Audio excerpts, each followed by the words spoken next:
شباب نسمع ونهدى كده يا شباب. يا شباب احنا كده عاملين زحمه لنفسينا. نهدى كده ونسمع ونشوف الدنيا فيها ايه. الشباب اللي على المنصه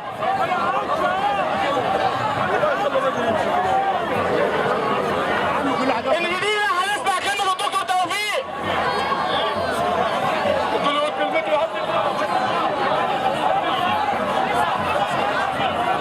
بسم الله الرحمن الرحيم.